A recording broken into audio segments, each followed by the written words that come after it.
Hi everyone, this is Molly Feltz-Diamonds with the Office of Academic Support and Enrichment. I am coming to you live from the commander station that I have in my house that I have kind of hooked up to be my office during this time.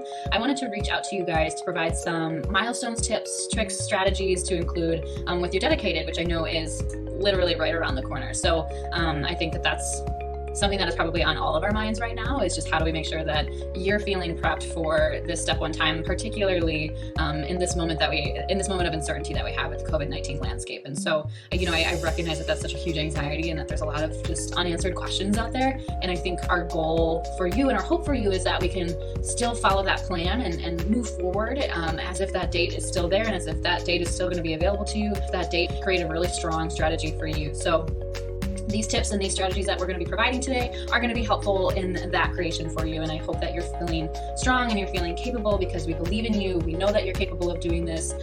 We admire you so much for being so resilient as you're going through this uncertainty and as you're heading into a really big milestone of your academic career. So stay tuned for those tips and strategies for your dedicated period.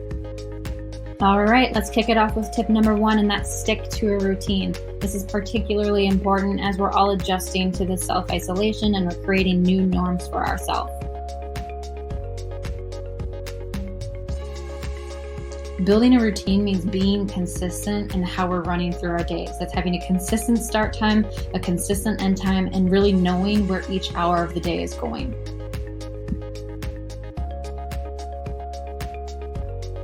Another huge piece of consistency is just remaining accountable to a consistent wake up and bedtime, so you know what the structure of your day looks like and how many hours you have to work with.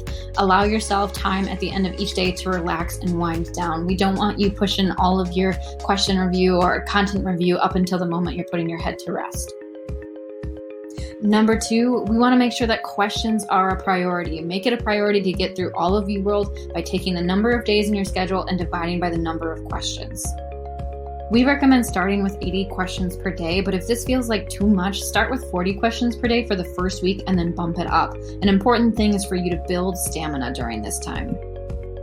If it's possible, try to complete UWorld at least 7 days out from your exam. This allows you enough time to run through your marks and your incorrects. Remember that questions are learning tools. They're not an assessment tool. So take advantage of the explanations, focus on the quality of your review, and don't shy away from them. It's okay to have good days. It's okay to have bad days. The important thing is that you're doing them. Tip 3 is to make sure that you're assessing your progress. Weekly self-assessments help ensure you're on the right track. NBMEs and UWorld Sim 1 and 2 are the best for this. Take an NBME at the start of your dedicated as your baseline score and schedule a self-assessment each following week. This is absolutely essential to making sure that we can track how you're doing. UWorld Sim 1 will overestimate your score, so take it early on. Use that as the second assessment that you take after your baseline NBME. We recommend saving NBME Form 18 and UWorld Sim 2 as the last assessments you complete prior to your actual exam. They have the best reputation for accuracy. While the NBME now offers the old forms available for free, make sure to include the new NBME forms into your schedule. We can't stress this enough, but it's essential that you prioritize your well-being. Honor your limits, take time off, include fitness and nutritional routines, set a sound sleep schedule, and don't forget to be a human. Stress and burnout truly have a significant impact on our learning and will have the largest impact on your scores. So in order to create a sustainable study strategy, you need to incorporate the practices that keep you well. Sustainable practice is particularly important in this time of uncertainty. We want you to put limits on how long you're studying, and we want to make those wellness practices a non-negotiable during this time. Finally, make sure you're checking in. Lean into your support system and into those relationships that you've developed here through MCW. Check in with academic support through online appointments or through email. Cheryl and I can review your self-assessments and check in on your progress to make sure that you're on track to meet your goals. And we encourage you to do this early on in your schedule and throughout that time.